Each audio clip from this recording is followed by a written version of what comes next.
May the 1st is an annual public holiday in many countries known as International Workers' Day. This year, the Chinese government held a conference in Beijing to highlight the contribution of model workers. In China, working is considered more than just an activity in exchange for value. It's also referred to what is called a beautiful virtue. So what can we learn from those model workers? What challenges exist for current labor markets? And how is technology changing the face of work as we know it? To discuss these issues and more, I'm very happy to be joined by Zhao Miao, partner at Anjie Law Firm, and Professor Jiang Gong from the University of International Business and Economics. We shall also talk via satellite to Fraser Cameron, director of the EU Asia Center in Brussels. That's our topic. This is the dialogue. I'm Yang Rui.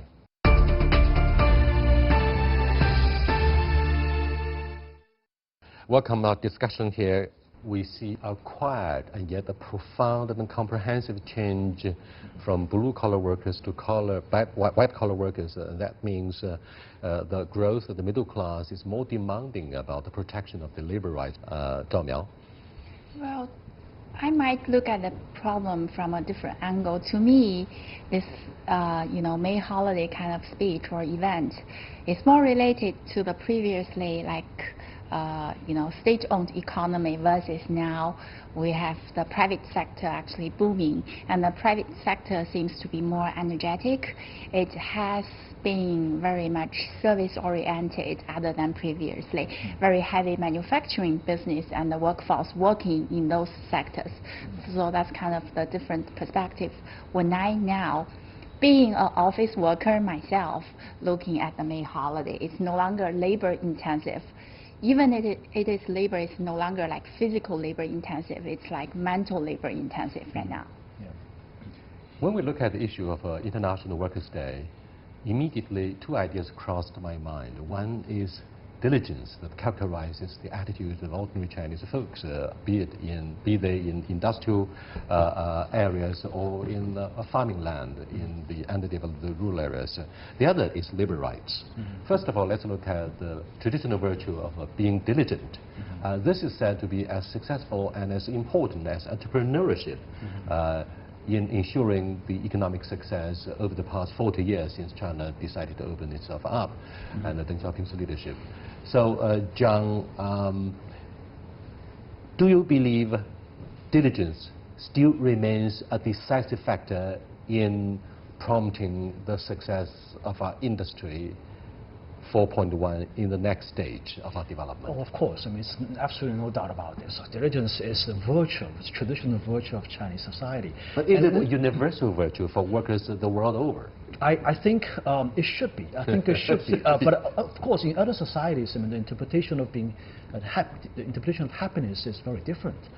People here in China, they work very hard. I mean, if you go to some other countries, right, they have a very different kind of a lifestyle mentality, and they may not be working as many hours as people here working in China. I mean, I just take the telecom industry as an example. If you look at the average hours an engineer at Huawei devotes to the company, compare that to, say, a typical engineer at Ericsson or Nokia, there's no comparison. I mean, we here in China, people work more hours, many more hours than people in Europe, for example. And I think that contributes partly to the success of our economy.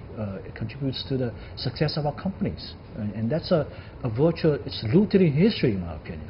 But I'm afraid the labor disputes could also keep reminding us of the brutal aspect concerning what is called the virtue of our traditional culture, diligence. For example, a few years ago, what gripped from page stories in China was endless suicides by workers in Foxconn, the assembly line of iPhones in China. And that kind of a tragedies immediately triggered a lot of debates about how to protect labor rights and how to avoid repeating such tragedies in the same company of Foxconn. Of course, a lot has been done to improve well-being of the workers of Foxconn. But do you believe in many parts of China, which is, of course, unevenly developed, if you take a closer look at the vast hinterland, the underdeveloped areas. So do you think, as this gentleman said optimistically at the very beginning, he gave us a rosy picture about the improvement of working conditions, that most workers are working for the service-oriented industry instead of labor-intensive manufacturing areas? Well, from a lawyer perspective especially, I would actually contribute from a comment on the current employment labor law side. Actually, if you look at the current Chinese labor law, it's very much employee protective, other than like the shareholder or the employer protective. So in that sense, especially in big cities, in maybe relatively well-paid employees, they are relatively protected much better than those actually even in EU or in the United States, where they are under a free will employment kind of contract, where maybe like a 30 days notice, you should be able to get rid of an employee by providing proper compensation. But in China right now, I believe, last year, this year, there has been discussion as to whether our labor law becomes a barrier in actually boosting the economy development further, because it's so difficult to actually get rid of or actually to face or adjust in front of your whole employee base. Thank you very much. Let me cross over to Mr. Fraser Cameron, who's standing by in Brussels, and have his thoughts on what is done in Europe to celebrate the International Workers' Day. Hello, Fraser. Do you see any celebrations in major capital cities in the heartland of Europe?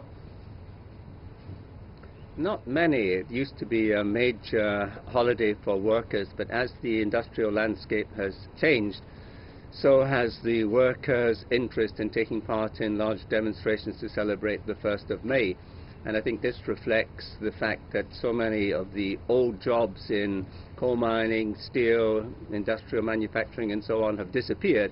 Fraser, what do you think of the issue of gender equality and pay gap in European countries? To my knowledge, many legislative pieces have been approved by the Parliament throughout most of Europe to protect women's rights and the gender equality. Do you see any remarkable progress? And do you see any differences between the old part of Europe and Scandinavian countries? Well, Scandinavia has certainly taken the lead in gender equality and the pay gap. I mean, if you look simply at the parliaments in the Scandinavia, it's about 50% Europe, and as you go down towards the south, that number gets less and less. It's roughly the same in business, although there are exceptions. I mean, women in business in Spain and Italy are also climbing quite fast. So in business overall, there's a steep trajectory of women taking over top positions. The attitude has changed, political attitudes have changed, the public demands it now. And the fact is that in most universities you're seeing more female graduates than male graduates, and this of course has an impact on the labour market as well. So slowly but surely women are climbing the business ladder.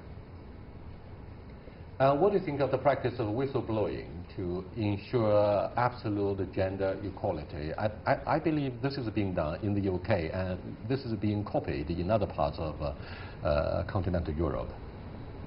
Fraser? Well, it's been very successful. If you think of the BBC correspondent in China, for example, Carrie Grace was receiving 50% less than the BBC correspondent in Washington, and she made this public. It caused an outcry. And so senior female journalists in the BBC received an immediate pay hike, and now essentially there's pay equality for senior positions in the BBC. And this had a knock-on effect in other professions as well.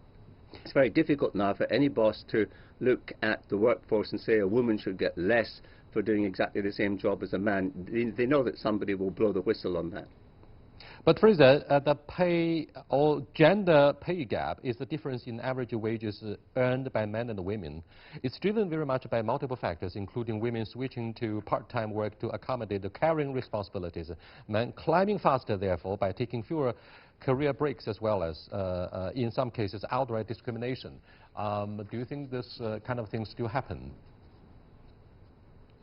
Yes, they do, but essentially governments are trying to give a lead, and most civil services, and including the bureaucracy here in the European Union, a woman can take time off to have children and come back at the same grade and not lose out on any promotion stake. So again, it's partly a question of time, partly a question of changing attitudes, but the direction is moving in the right direction. Thank you very much, Fraser. I'll get back to you in a few minutes. John, what do you think of his analysis about the differences between Scandinavian countries, which of course assume much of the leadership in Europe, and the relatively underdeveloped cultures in this aspect for other parts of Europe in terms of labor protection and gender equality in particular?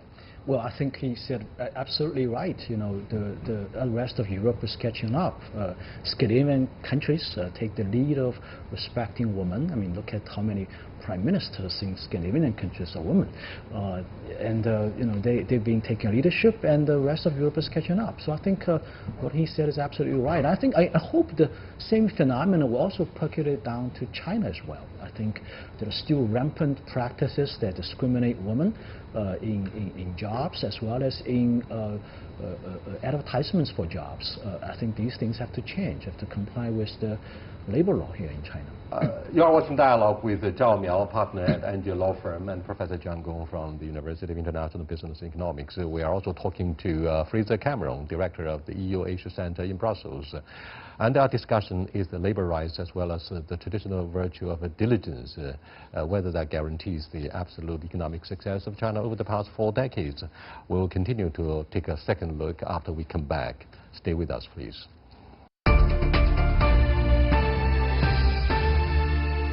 Welcome back. Zhao Miao, the UK requirements follow measures implemented by other countries to crack down on inequality. Scandinavian nations, as we discussed earlier, have been trailblazers. In Norway, for example, tax returns have been publicly available for years, while last year Iceland became the world's first country to establish processes to legally enforce equal pay. With the introduction of a labor law a few years ago by the National People's Congress, our top legislature, do you think things are getting a lot better in China, or are you still clearly aware of the yawning gap between males and females? Well, in China, I would say the reality right now is not reached the equal pay side yet. I think right now we actually are struggling as a woman. Actually, we're struggling whether we have the opportunity. It's like 0 or 1 or 0 or, I mean, something or nothing. So it's not yet about the pay, whether it's equal pay or it's a different or differentiated payment schemes there. It's like sometimes it's just so difficult for women to get the job, or there's less opportunities for women. So that's kind of the current reality. I believe it's only that we beat that issue and then we talk about equal pay. So that's kind of my observation, well, actually. At least, and I can speak for the academic community. I don't think there's any discrimination from that perspective in the academic community. At least I'm speaking for my university. I'm on the hiring committee of our institute, and we know... Excuse me, there's no question about the intellectual capacity in academic institutions, but what about the leadership? Leadership and management of the academic institutions, the percentage of males and females, can you guarantee 50-50%? No. That's of course one of the vulnerabilities. Then, therefore, can you say that there's no such an issue about pay scale? There's no difference. So you have to make it clear. You are only talking about the pay gap. There's no such a gap in academic institutions. In terms of promotion. But with regard to leadership, I mean, this remains a very big question and question mark for China. What do you think are the fundamental reasons in Oriental cultures, particularly in China, we still have such a acute shortage of women representation in the management of whatever institutions?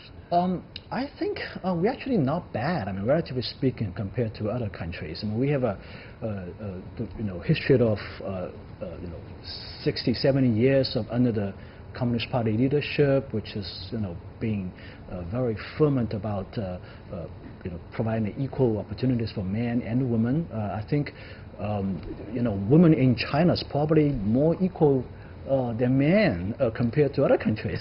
But in terms of why there's not that much presence of women in leadership positions, well, I mean, I guess you have to view this from a historical, traditional context. It's just the case. Societies are like this. I mean, men are the leadership in many. 重男轻女，男耕女织. Are you suggesting that we are still under the heavy influence of feudal cultures? What do you think of? I would agree with that. I would actually agree with that because, politically, from Chairman Mao, women holds up half of the sky thing. Right. Politically, actually, we are more than equal than a lot of the other developed countries. Actually, we actually traveled a much shorter history, and then we achieved the current status and the current consequence. However, I would always think the whole culture thing takes time to build it up, to evolve. So I believe that lack of evolvement, like hundreds of years of evolvement and struggling and fighting for this right, is currently the problem. It actually goes into the very micro stage in the society in terms of the family kind of interactions, family dynamics, workplace dynamics there. Although politically and on the surface we are equal with our male peers, but then in terms of the support we get, in terms of the kind of tolerance we get from everyone, from your peers, from the family, that's the biggest issue to me right now. It's like for women, it's so difficult for a woman to be a career woman like me, to be able to achieve something or be accomplished in a career place, versus at the same time, I always got this other hat on my shoulder, being a good mom, being a good, daughter-in-law, being a good wife. I have multiple KPIs on my shoulder, but then for professors, they only get one major KPI. That is whether he's hardworking in his work. Let me go back to Fraser Cameron. Fraser, if you read lips of most of the observers who follow the process of AI development, you'll find out that people are really concerned as to the astonishing speed at which AI is replacing human labor. Will many of us be jobless as soon as a result? And how extensive will replacement of human labor be? Do you think this is one of the major concerns for lawmakers in European countries? Yeah, there's not so much lawmakers can do about it because the impact of AI will be felt globally and everyone will be affected.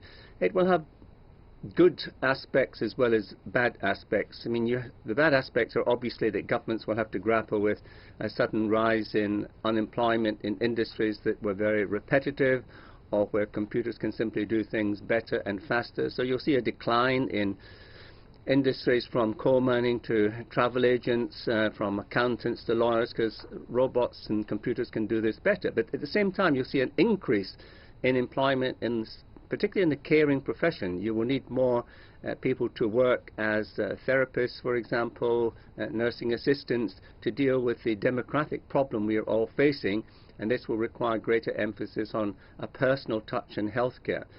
We've seen throughout history that automation comes in, people are worried, people lose jobs, but then there's a boom in productivity which leads to more opportunities. So I don't think it's all negative AI. I think we have to look at the opportunities. Yes, indeed, we have to see the glass half full or half empty. It depends on your attitudes towards this critical issue of AI. John, what do you think of the possible impact of AI on labor-intensive economies in Asia, as it could easily undermine the economic advantages of those nations almost overnight? Yeah, I'm actually very concerned about this. I think the prospect of losing a very large amount of labor force is actually very real, especially in labor-intensive industries. A lot of these jobs actually can be implemented by robots, by machines. And just news a few days ago about the fast delivery industry here in China, and it's more and more automated. You don't need humans to actually sort out packages. It's all capital-intensive operation now. These are real examples, and I think in addition to, and I totally agree with what he talked about, that the history never failed us in creating other opportunities and jobs. But at the same time, I think there is a role the government can play to at least alleviate the pain or help smooth the transition from these job losses to creating new jobs for these people. I think, in a way, this happened in the U.S. and it creates a political problem. China trade did indeed lead to some job losses in the Rust Belt states. In states like Ohio and Illinois, factories are closed down, and it wasn't handled very well by the U.S. government, and then it created this political backlash that landed this America First president in the White House. And I think a similar kind of situation could happen, I think, in traditionally labor-intensive countries, for example, in China and Southeast Asia countries, where these jobs are highly susceptible to the onslaught of AI and robotics and machines. Tom Yao, what do you think of the impact of AI on labor-intensive economies? Well, my comments, I'm less pessimistic about that actually, because I deal with estate planning or wealth management or wealth succession. On the one side, it's being alarmed to the society that China's getting old before it's getting rich. So basically means because of the birth control policy over the past 30 years, we are now missing or in much need of young labor forces. And then it seems to me a good opportunity now. AI can actually replace a lot of that need. So it looks like a very good arbitrage, I would say, actually. And then I don't know what the statistics is in terms of education level or literacy level now. It seems that China actually as a whole nation, the population, the education is much more improved. So right now we probably don't even rely on this labor intensive to be one of the motors or motivation for the economy development. So now we are more switched to the service or finance industry, or even like intelligence heavy industry. So let me go back to Fraser Cameron. Hello, Fraser. Let me give you the floor on the merits, if they could be called merits, of welfare states in European countries. Labor rights are well protected, of course, because you are, beneficiaries of a democracy. But don't you think, given the Yellow Vest demonstrations as an example, such industrial strikes will effectively undermine the economic performance of the old part of Europe? And of course, that's very much the common practice in the European Union. Fraser? Well, there's no evidence of that. Of the top 20 most productive economies in the world, 12 are in Europe. So I think, the fact that you have a welfare state providing essentially free education and free health care and pensions for European workers has shown that it's a good way to run the economy, because you have a motivated workforce who don't feel they're going to be thrown out of a job. They have to adapt, but of course they get the education to do that. I think the real issue is what I think John referred to. Governments cannot stop this, but they can help to mitigate the consequences by ensuring there's adequate retraining of workers who are going to lose jobs in particular sectors, whether this is in America or Europe or China. And I think this is going to be the key to the future to ensuring political as well as economic stability. Thank you very much, Fraser. John, do you think an apparent rise in productivity in Asian economies will definitely help protect the labor rights so that they can work less but earn more? Yeah, absolutely. I think we have to go back to the original meaning of labor state. If you look at the original meaning of labor state that happened in 1886 in that Haymarket Square in Chicago, it's about the right to work for 8 hours a day. That's just actually people fighting for at that time. 4 people representing the labor movements went to the gallows for that. It's a hard-earned right today. So I think the protection of labor, even though I'm being accused on the capital side, but I'm just talking about the history of this holiday. And it's very important that this is all about protection of the workers, their rights to work for 8 hours a day. Today's environment, I think they should probably be working for 8 hours a day versus less hours or more hours? No, at the it's time. It's a right, right? Right. At the time, the average working hours per week is 60 hours per week. And workers at the time were fighting for their right to work for 8 hours a day, 6 days a week. And that's what's happening. That's just the original meaning of that. There was a Haymarket massacre in Chicago that led to this holiday. And we have to keep in mind of that part of history. What do you think of the driving force behind the rise of populism and unilateralism concerning what we call outsourcing of the jobs, like in the United States? Although good news for President Trump is the unprecedented level of employment in U.S. history. I think it's true that a lot of manufacturing jobs did come to China, but at the same time, there are also other jobs created as well. It's not just the one side of the story. Today in the United States, as President Trump said a few days ago, the unemployment rate is the lowest in 50 years, right? So, if you're talking about job losses, companies in the United States can't find people anymore. I mean, the country's not full. Whatever the uncertainty concerning the prospects of the world economy, at least one thing is sure, probably to a large degree, that President Trump stands better chance of getting re-elected given the rosy picture of the U.S. economic performance. He's going to be put into the White House again, probably. I'll see you next time. Goodbye.